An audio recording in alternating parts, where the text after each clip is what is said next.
Hi, Scott Whitley here, hope you're doing well, and welcome to this second entry in my practice diary. It's probably actually a week since the last time I made an entry into the diary, and it's quite honestly, it is the first time since that I've had a chance to kind of sit down and practice, because since the last video I've been on tour again. We've done 4 UK dates, and I've kind of driven, well, not kind of, I've actually driven between those dates. So most of the days were just taken up with driving, sound checking, doing the gig, being really tired, eating, and that's about it. So so that's the nature of it. I have obviously played for, what will that be, like 6 hours. Is that right?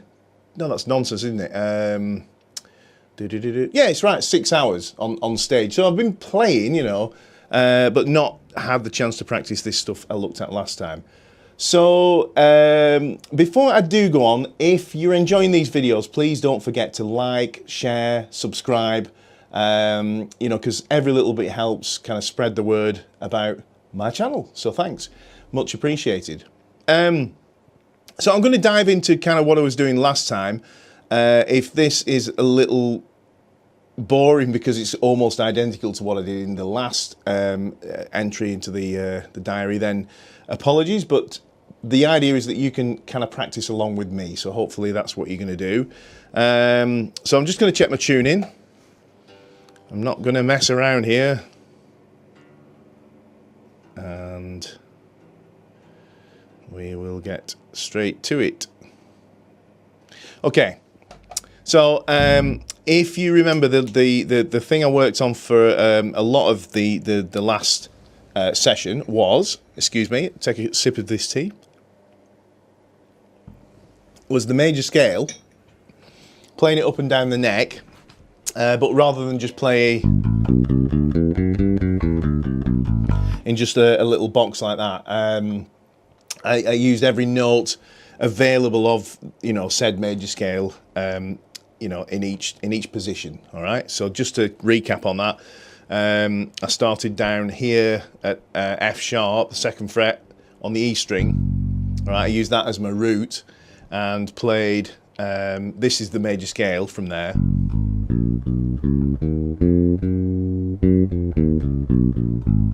All right, but what I did was I added that, which I'm thinking of as the 7th below, if you like. So B, 4, 5, 6, 7, and then that's the octave.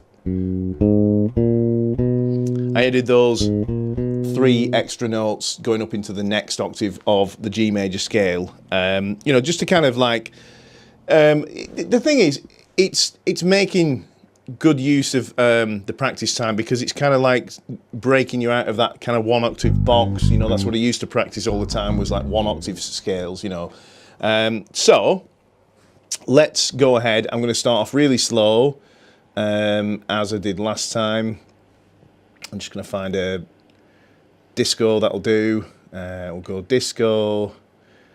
Let's take that down to, I'm just starting, just I guess 50 BPM, and the pattern jumped to hip hop for some reason. So this is a really old copy of my Zoom B1. I bought a second one. This one had got bashed on tour at some point, and the knob that controls a lot of the parameters broke.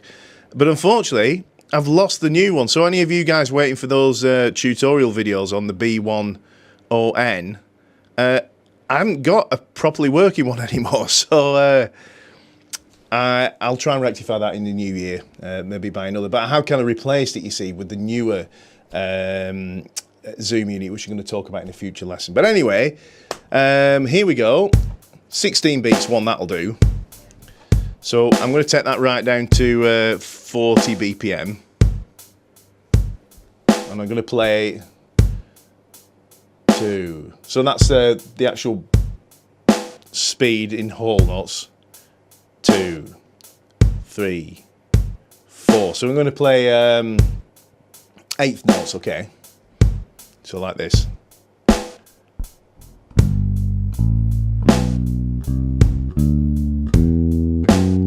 that sort of speed. So I'm just going to go ahead, I'm going to start at F sharp and just run it up and down the neck. Here we go.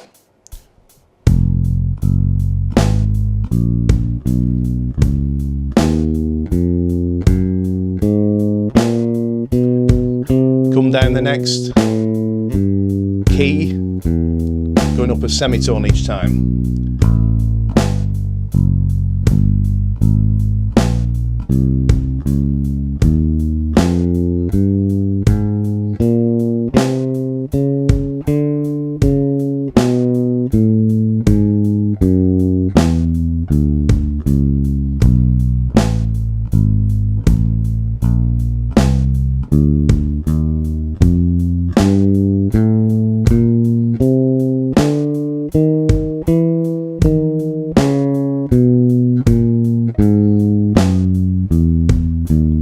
Keeping my eye on that little finger again.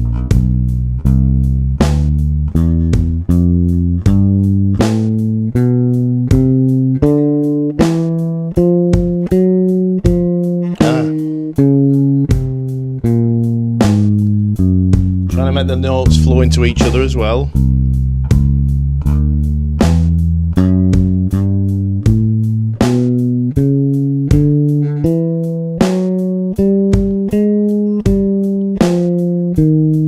Trying to pick a little bit more over the bridge pickup as well with my right hand, because I find that less natural to do, but it sounds better, you know.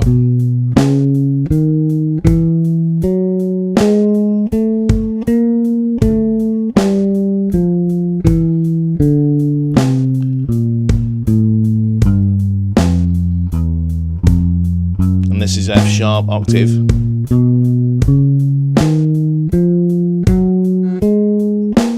And down again.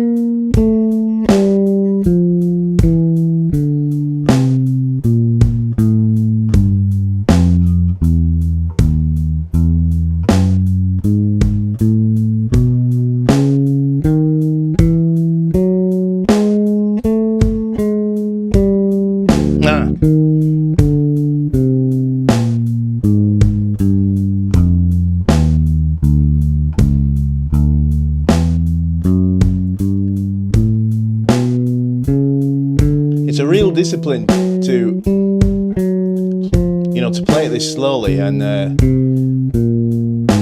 try and really relax into the rhythm, you know. If you hear yourself playing slightly in front of the beat, speeding up kind of thing, then just pull it back, you know, make micro adjustments as you go.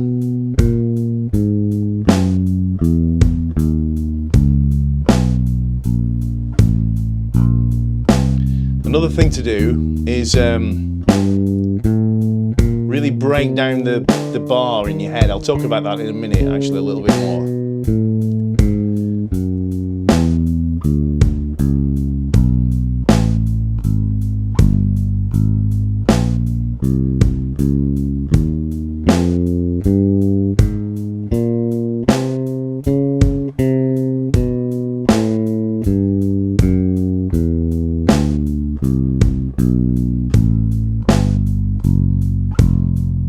And this is F sharp again. I guess I don't necessarily need to play it, but I will do.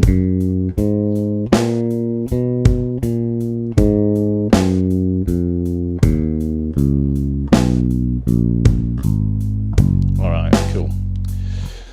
So breaking the bar down in your head. What I mean by that is what I'm listening to is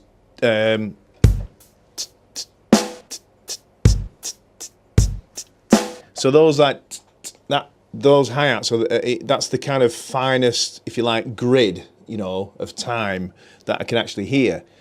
But you can make that grid of time, if you like, finer in your head, right? So so what I do is, and I've talked about this in lessons before, as I listen to that, I imagine like what you know, like an egg shaker or tambourine might play if it was doing. Well, they're actually 16ths, but doing double that, so it sounds like this.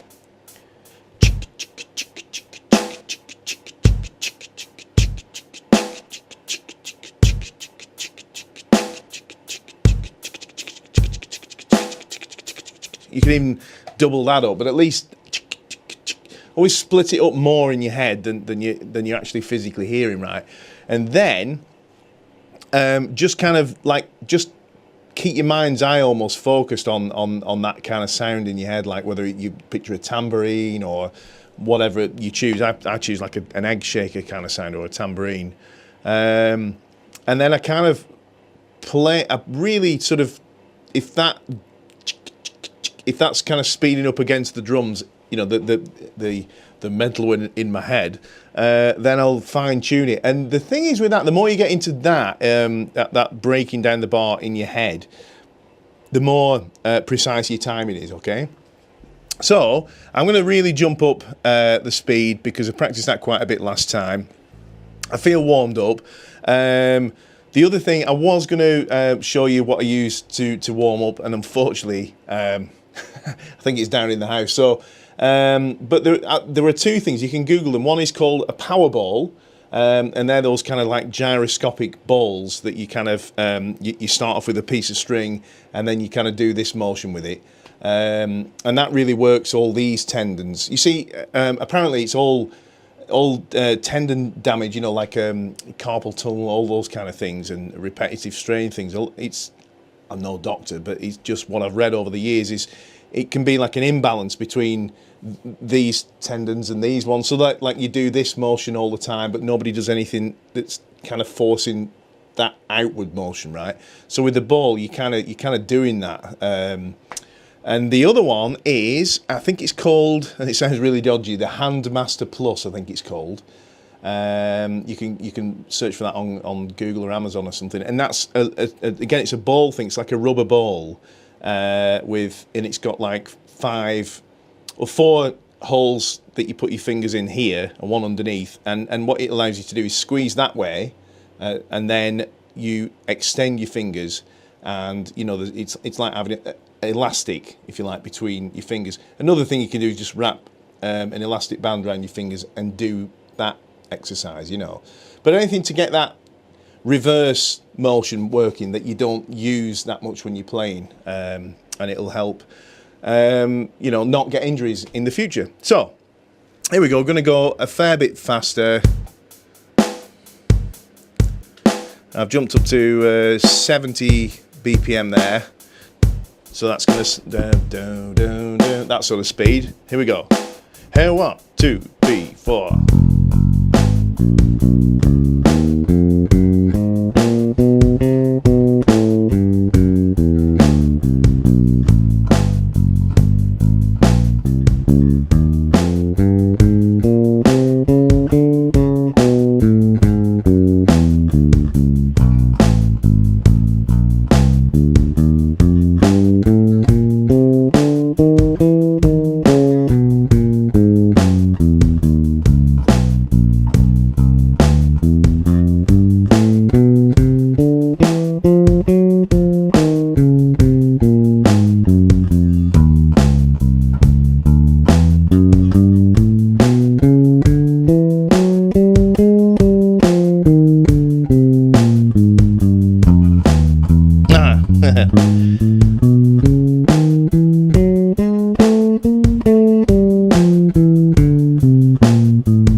So I started thinking about something then and went like off the beaten track and went too far. I went up to G.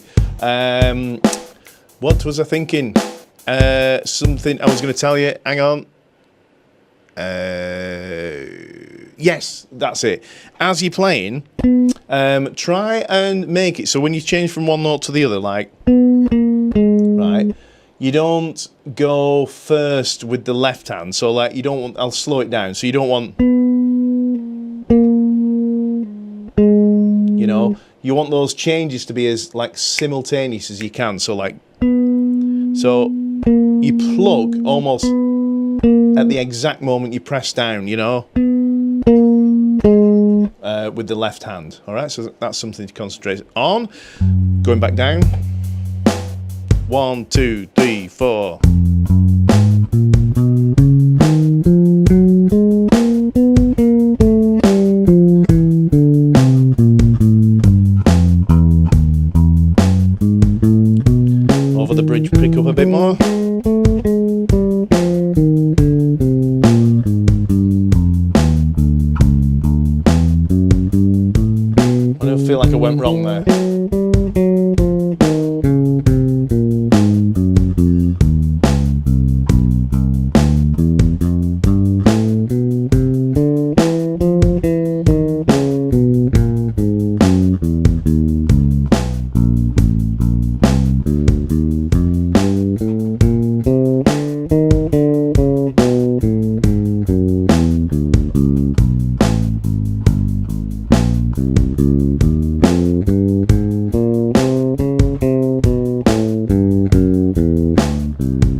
And there we are, I'm back to F sharp.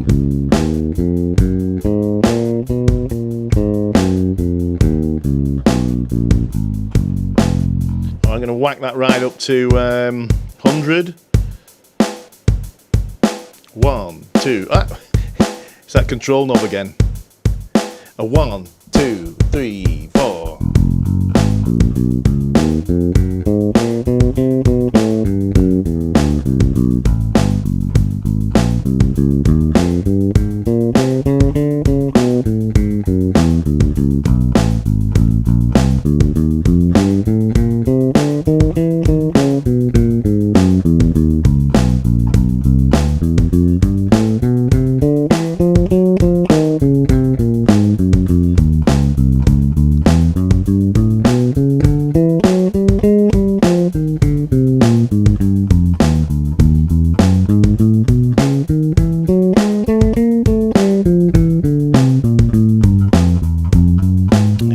F sharp again.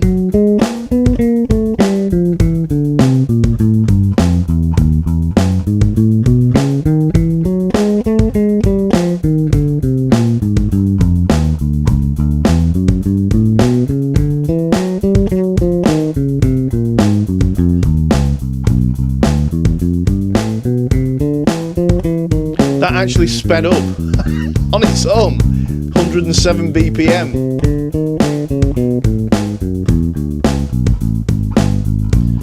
Skip something here.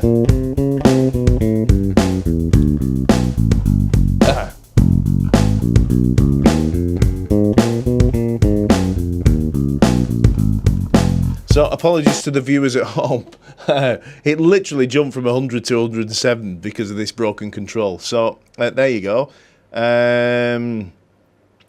I'm going to do now is go down to 60 BPM and kind of like do that doubling up thing. All right, so I'm actually going to play a little bit faster now because I'm going to play at that speed. Okay, 1, 2, 3, 4.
So I'm starting to feel that now. This is starting to get pumped. This this potato again, that bit there. So I'm just gonna have a little rest for a minute. I'm gonna in advance put the speed up to 80 BPM over here. That's a big jump.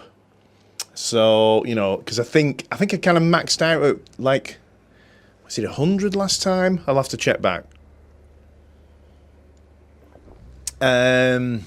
So just gonna have a shake out.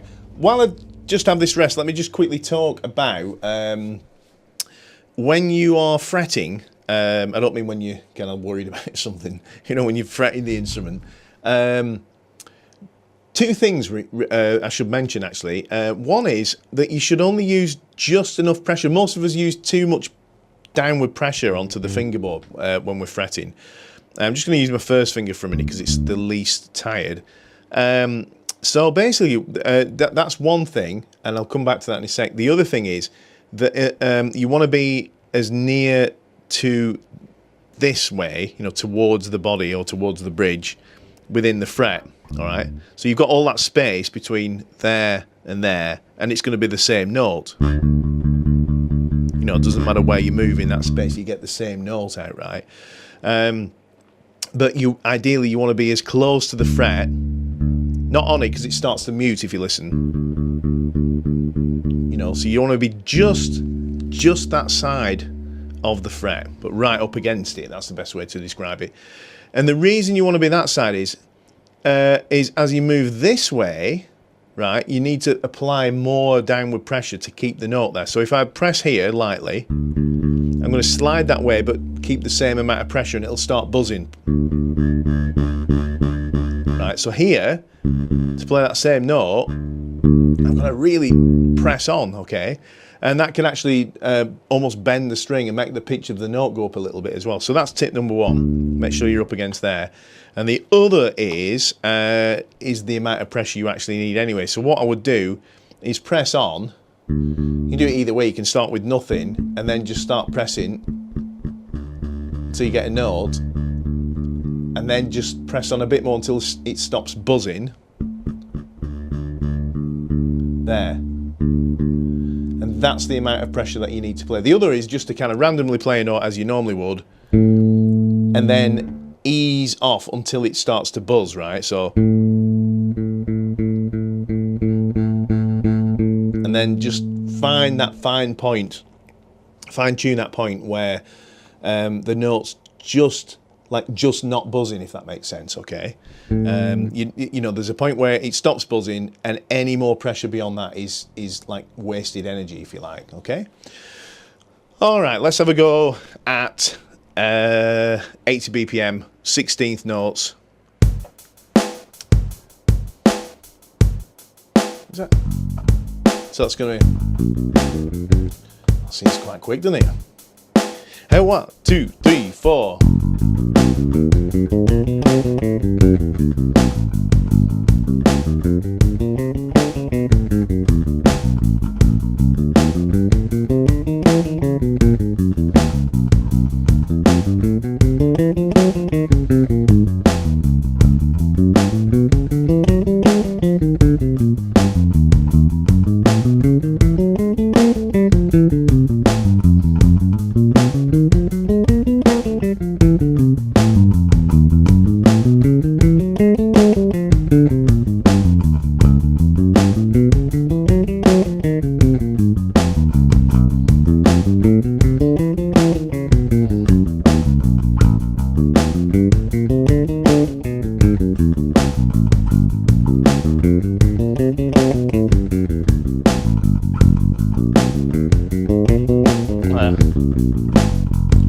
So what I'm finding is it's not so much for me, I mean, this is for me personally, it's not so much the speed that I'm struggling with here, it's the stamina, if you like. You know, it's after doing that up and down there, you know, like my left hand is getting tired.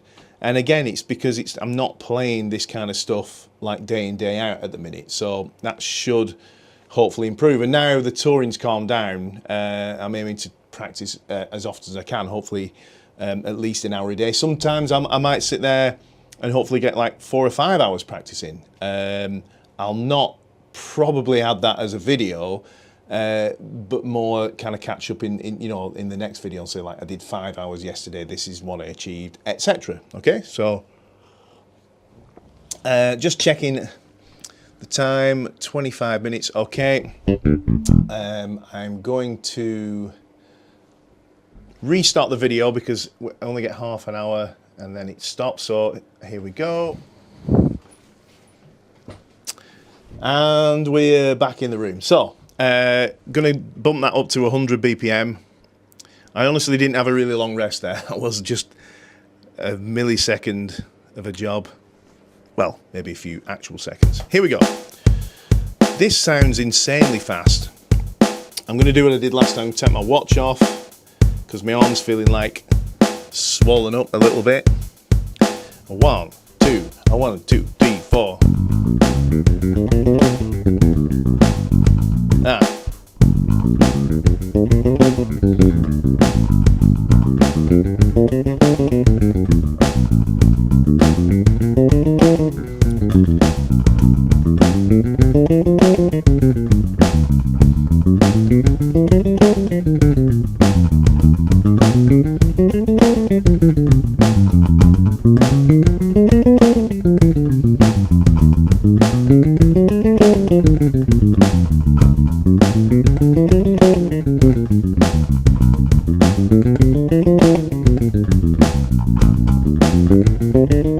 Ah, that's killing. That is actually killing me, is that? So just gonna have a rest for a minute from that. So what can I do? Because like I say, it's this end of the hand. It's the little finger stuff that's really I'm finding is really hard work. And I want to keep this real. I don't want to like go off and have like 20 minutes rest. So what I'm gonna do, I'm just going to practice something completely different, something that isn't so demanding. Let me think, because I'm thinking on my feet. I don't want to I don't want to waste the time, but I want to do something that is challenging in some way. So what I'll do, I'll just gonna have some fun for a minute. All right. So I'll just set up. I'll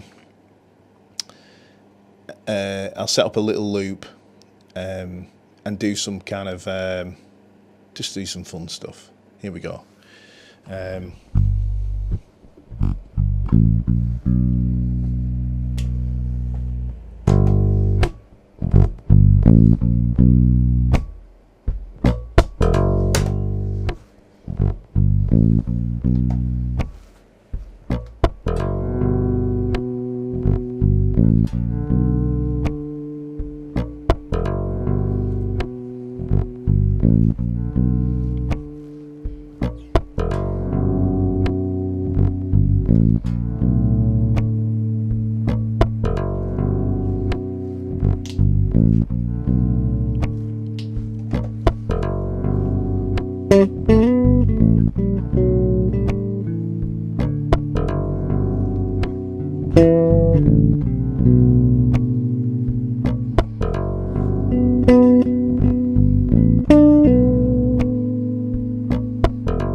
Can I be really honest? I hate this loop. I'm going to do another one.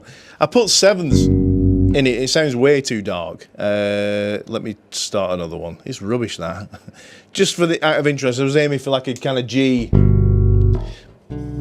major 7, B minor 7th thing. So I'm going to try a similar thing. It's very hard to...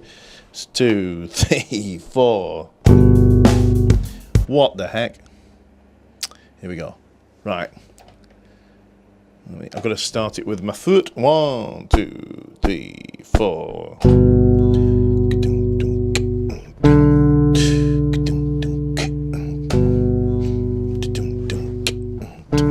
That's a bit better.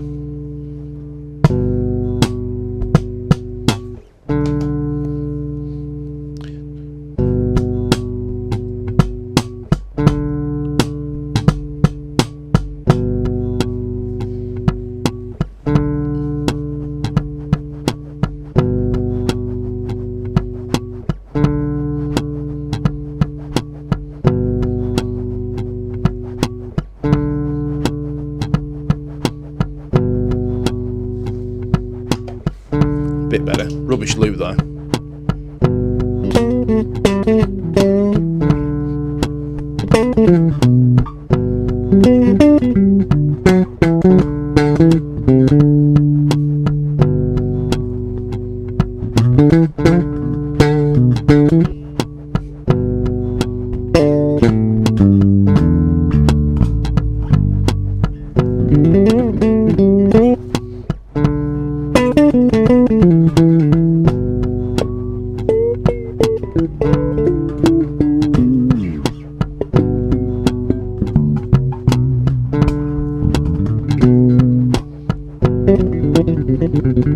Alright,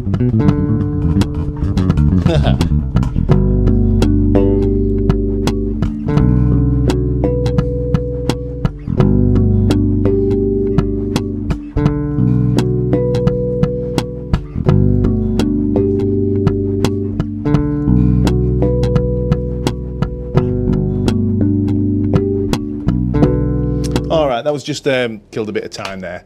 A couple of rubbish loops, but this is a really, really honest thing I'm doing here. It's pretty tricky to do loops when you're having to lift your foot up and press play when it's on the table and stuff like that. Any excuse. So, back to the drum machine.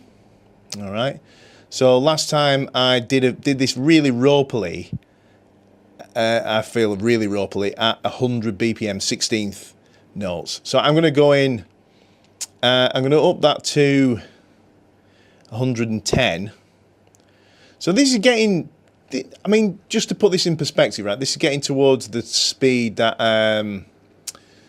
you know, Hit Me With Your Rhythm Stick is, something like this. It's maybe slightly faster, look. No, it's slower than that.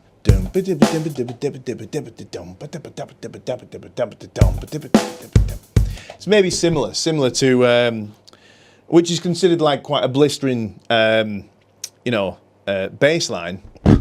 And I'm trying to do, like, play every one of those 16ths. So I shouldn't beat myself up too much, should I, really? Here we go. This may be embarrassing. Let's just go for it. Okay, so the thing is to relax, focus on the rhythm, and then make a car crash of it all. Here we go. 1, 2, 3, 4.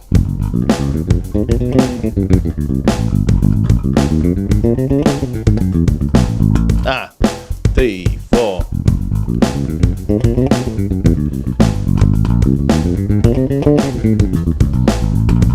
Right, okay, so yeah, it's just where I'm at now. This is where you got to be really honest with yourself in your practice time. That 100 BPM thing, it is realistically today about my limit. So what I want to do, I do want to beat last time where I did it at 100 BPM. So I'm going to go back now to 100 BPM, and what I'm going to do to just be a little bit kinder to myself, I'm going to play it in one position for a little while, okay, just to get used to the mechanics of it, all right, and take that kind of movement stress out of it. So I'm just going to play it like kind of in a slightly easier position. I'm going to start on a B, so it's going to start with the 7th under the B, so you're going to play.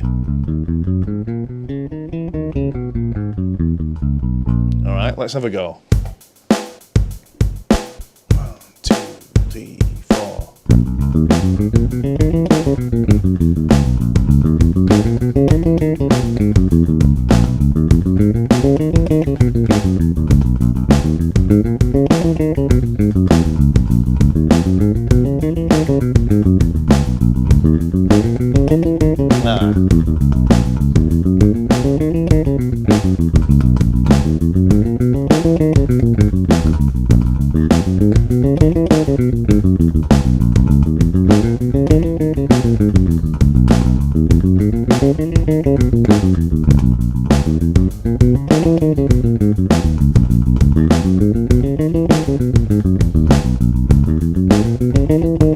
Getting really tired now. Yeah, I'm gonna give that a rest for a minute. Okay. Ow.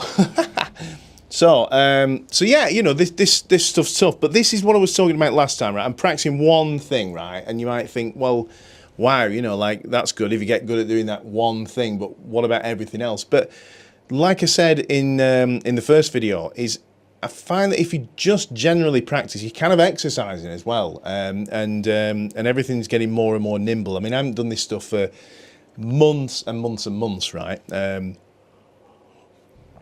Realistically, I've not had this kind of practice regime going on in probably like a year. You know, it's been a long time.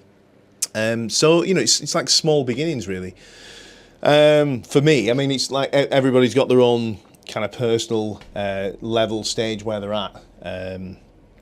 So, but this is the thing. If I can just kind of like while I have a little rest, just talk about this. is one of the things that I've noticed when I'm kind of teaching people, you know, I don't know, slap bass or whatever, one-to-one tuition. They'll come in and they can play one or two things really fast and blistering, and I'm like, right, that's really cool. And, you know, that sounds really patronising, but I may actually mean it, you know. So then I'll you know, intentionally try and stretch them and get them playing something, you know, completely counter every movement almost they'd be making, you know. So like, right, well, what you can do to stretch yourself is kind of turn all that upside down, maybe start with a pull instead of a slap, and this, that, and the other. And every time you do that, it's like starting from scratch again. It's like, you know, say they can play like, you know, they might be able to do that blisteringly fast. And then if I say, right, do this, you know, it literally becomes, I don't know what I played.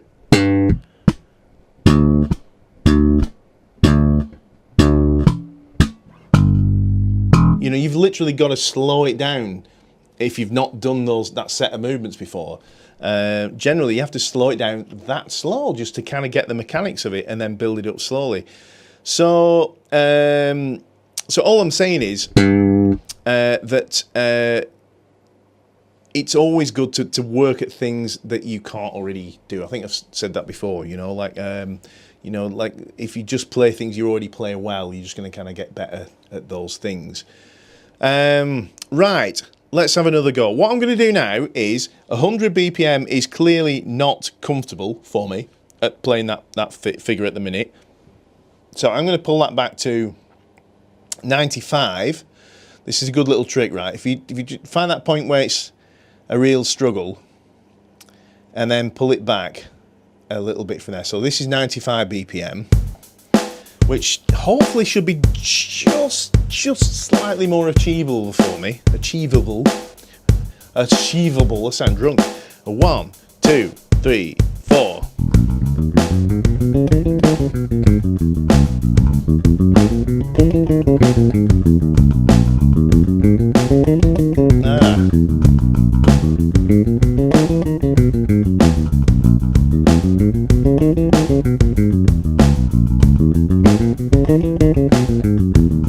So it is slightly more achievable. It still doesn't feel comfortable to me, and I still don't feel in command of that.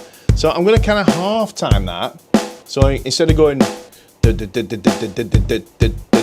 to play that speed. 1, 2, 3, 4. So 1, 2, 3, 4.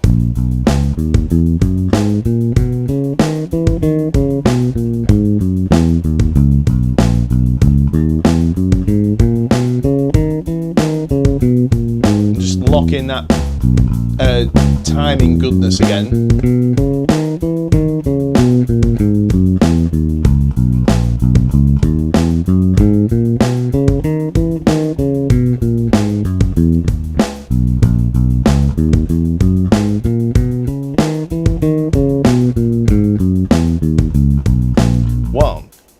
A 1, a 2, a 3, 4.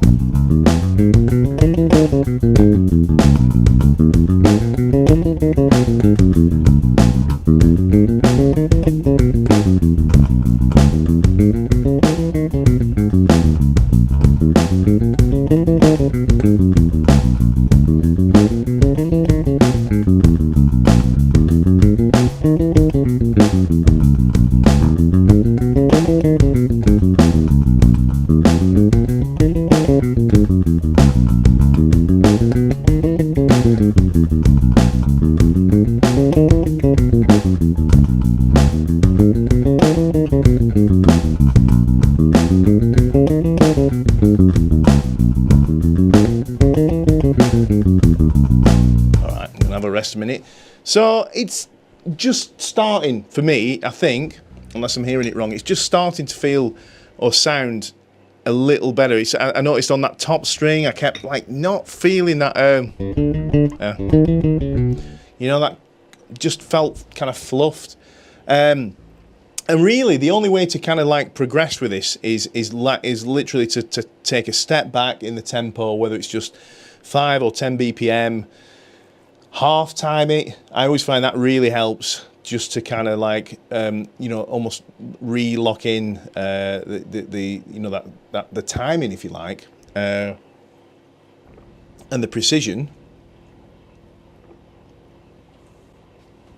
Right. So,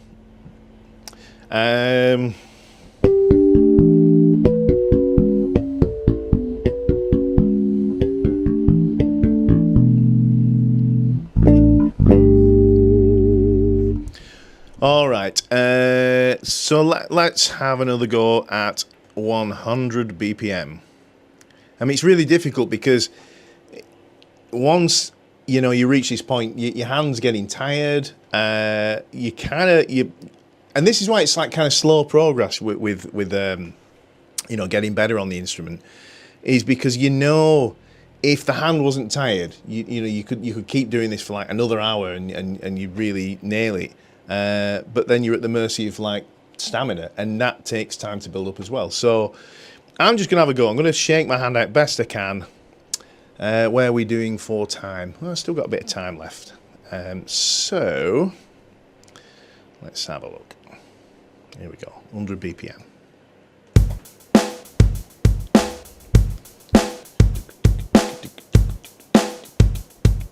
1, 2, 3, 4.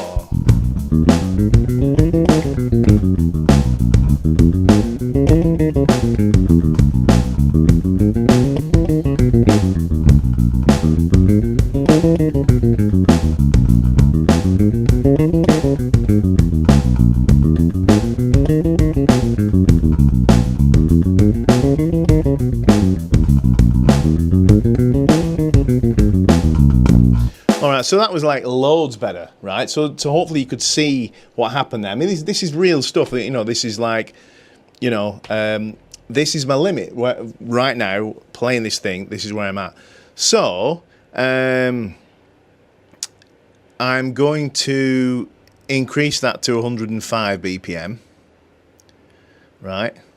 And I'm going to have a little rest. What I was careful to do there, I was pretty happy with how I was playing that, right? So I want to feel like I can nail it at 105 today, right? So it's like a tiny little step, and I guarantee, right, if I'd have practiced this every day, if I'd have had the chance to sit down and do this for an hour every day, I wouldn't be at this little stumbling block here now. We'd be like way past it, okay? 1, 2, 3, 4.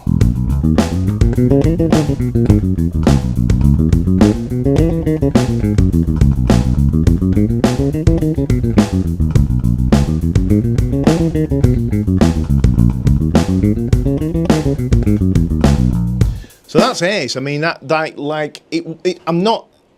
still not 100% happy with how I'm playing that, but my fingers started to feel like they were dancing over the fingerboard, right? And that's the difference when you start to get more in shape. Instead of still feeling that hard work, it just starts to click, and that was definitely better than 5 minutes ago at 105 BPM, and that's all from like just backing off again, almost like mini building back up to it again and then doing it. So I'm going to try 110 and see what I can do with that. All right, bit of a shakeout.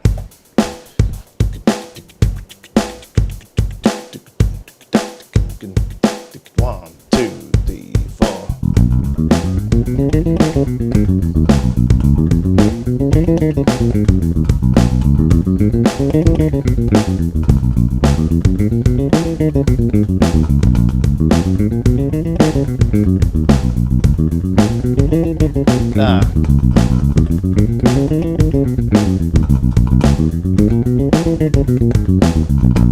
So again, I mean, that's like loads better. I just simply couldn't do that at 110 BPM a minute ago.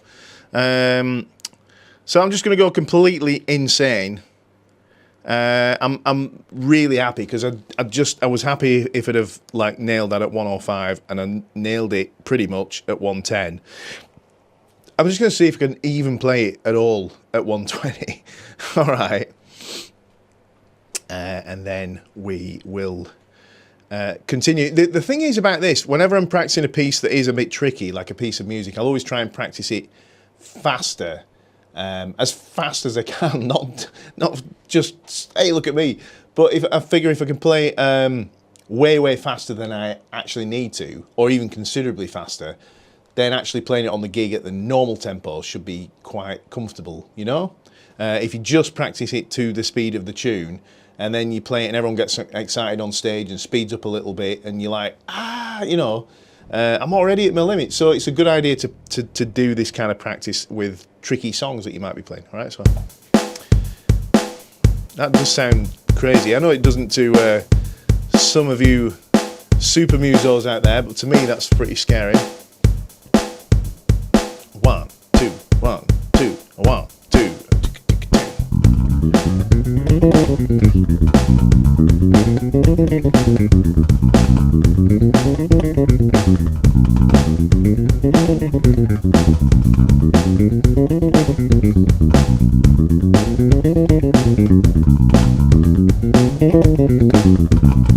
Wow, I'm fairly happy with that.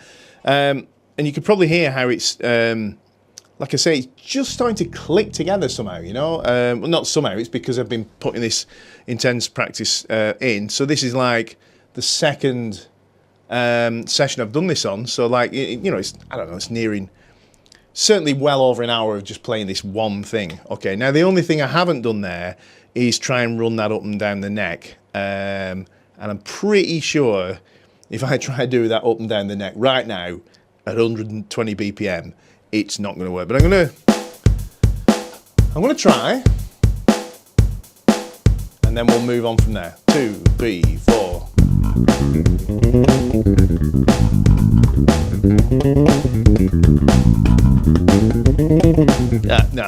No, it's I'm fluffing it, right? You know what I mean? There's no point in like trying to pretend. But what I'm hoping is that if I back that off now to 100 BPM, which was last week's limit, and if it wasn't, I give up. I'm pretty sure it was. Sorry, I'm dealing with that broken control knob. There we go. 100 BPM. With a bit of luck, because that's like considerably slower than where I was just working at, I might be able to nail that doing the octave up the, you know, every key and back. Let's try. 1, 2, 1, 2, 3, 4.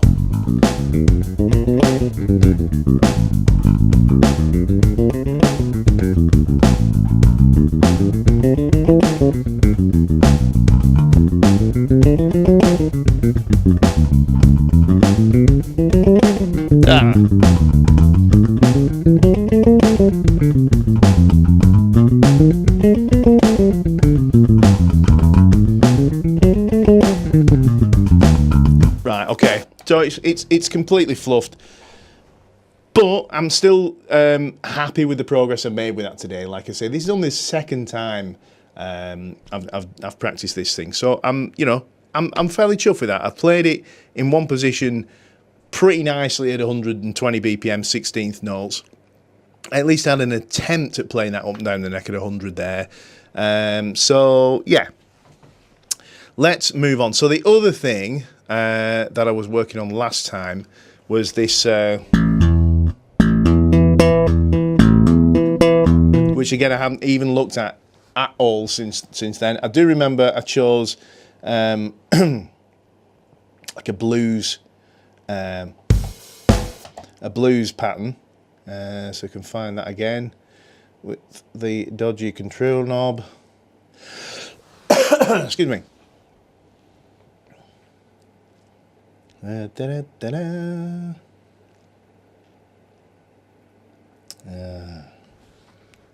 on.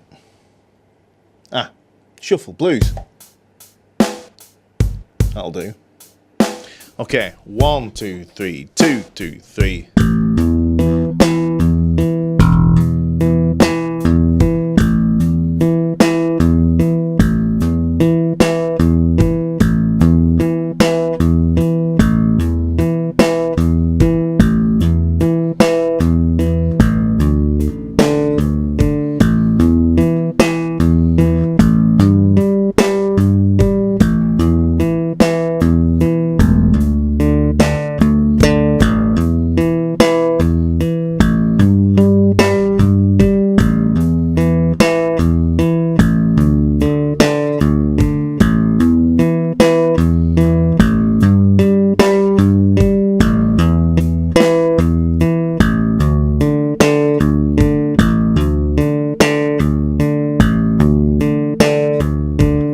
So that was the thing. That's 100 BPM with a blues pattern. So we've got the threes because it's 1, 2, 3, 2, 2, 3. I'm going to practice that over this. So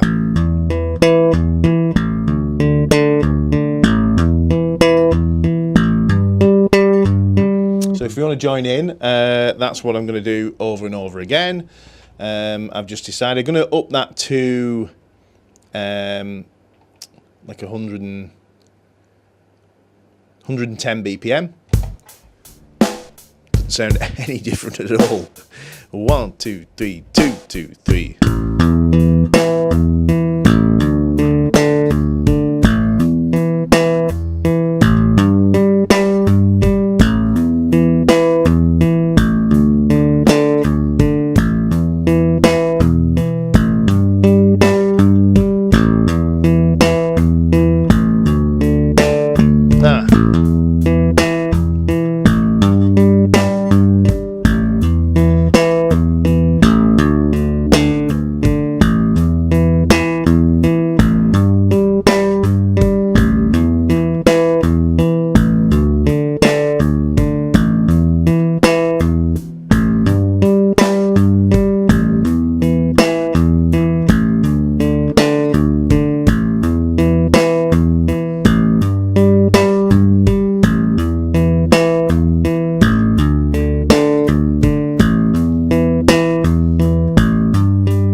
I'm going to speed that up somewhat. See if I can find a pattern that is it 12/8 I found. That's another blues pattern. 1, 2, 3, 2, 2, 3, 1, 2, 3, 2, 2. That's going to be better to practice with. Okay, that's blues 2 on the B10N if anyone's using one. This is at 90 BPM.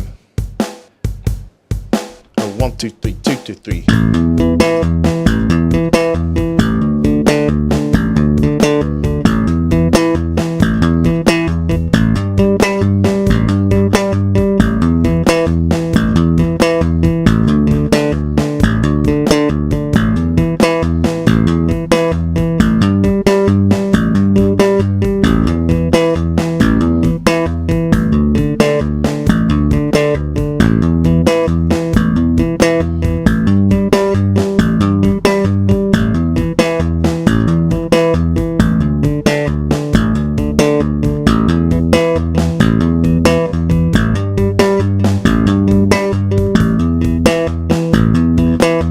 I'm just going to stop the video and restart it. So back in the room.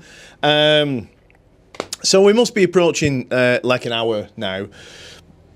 So I'm just going to like blast this. I'm going to do this at 105 BPM. 110 actually. Let's put that 110. Let's see how we get on. 2, 3, 4.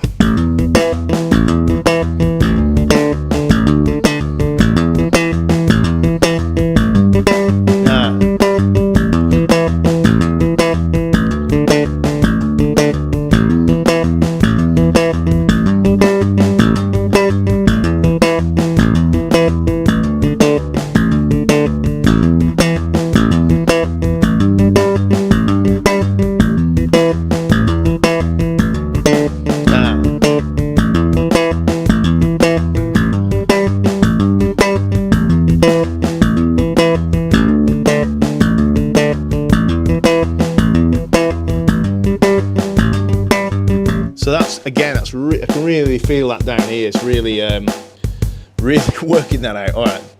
So let me take the tempo up. I'm going to go nuts. That's 140 BPM. Just going to have a rest for a minute. I'm just going to do this, just see what I can max out at, and then like call it a day for today, and then do a bit more tomorrow. I'm going to mix it up a little bit more tomorrow, so hopefully that'll add a bit of interest if you're kind of tuning in on these. So here we go. I can't believe how. All right, here we go. 3, 4.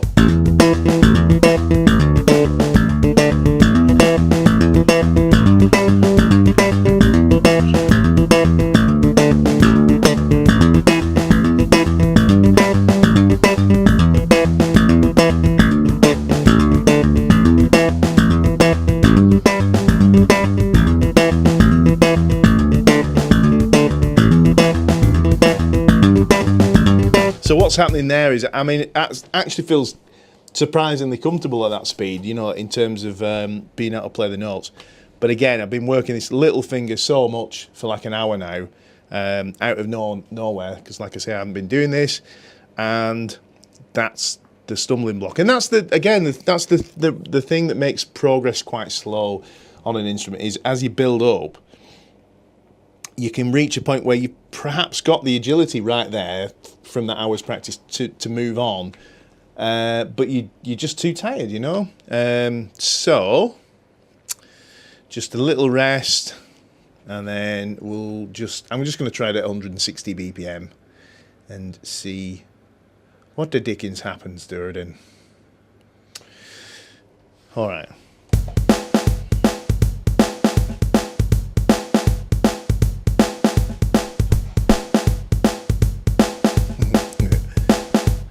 One, two, three, four.